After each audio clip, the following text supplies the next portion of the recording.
بسم اللہ الرحمن الرحیم۔ السلام علیکم کلاس 3، کیسے ہیں آپ سب؟ پیپرز کی تیاری کیسی چل رہی ہے آپ لوگوں کی؟ آج ہم کریں گے ریویژن میں پیج نمبر 20 پہ سورۃ الفیل کے ورڈز میننگ اور اس کا بنیادی مفہوم۔ سب سے پہلے ہم اس کا کرتے ہیں بنیادی مفہوم کہ اس میں کیا ہے۔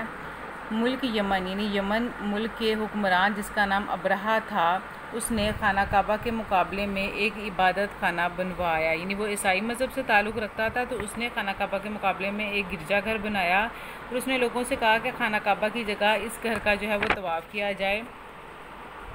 اس نے 60,000 ہاتھیوں پر سوار فوجیوں کے ساتھ مل کر مکہ پر حملہ کر دیا تاکہ خانہ کعبہ کو ڈھا دے یعنی گرا دے۔ جب اس کی فوج مکہ پہنچی تو اللہ تعالیٰ نے ان کو تباہ کرنے کے لیے پرندوں کو بھیجا، اور وہ پرندے جو ہے وہ ابابیل تھے۔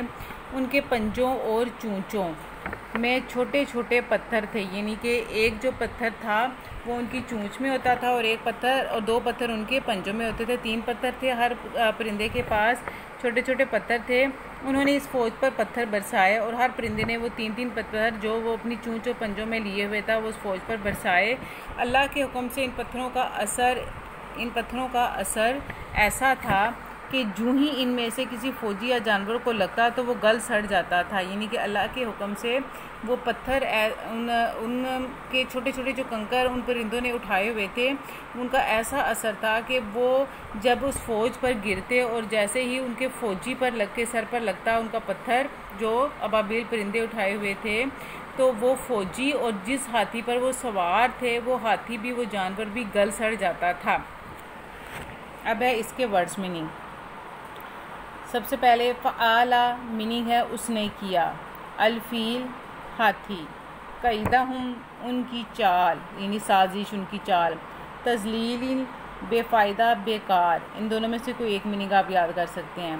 ارسلہ اس نے بھیجا، دوسری سائڈ پہ طیرن پرندے، ترمیہم ان پر پھینکتے تھے، حجارتن پتھر، اسفم ماکول کھایا ہوا بھوس، ٹھیک ہے، یعنی کہ کھایا ہوا بھوس یعنی کہ جس طرح ایک چیز کھا کر جو بالکل بیکار ہو جاتی ہے وہ اسی طرح سے وہ بالکل گل سڑ کر ہاتھی اور ان کے جانور جو ہے وہ بیکار ہو جاتے تھے۔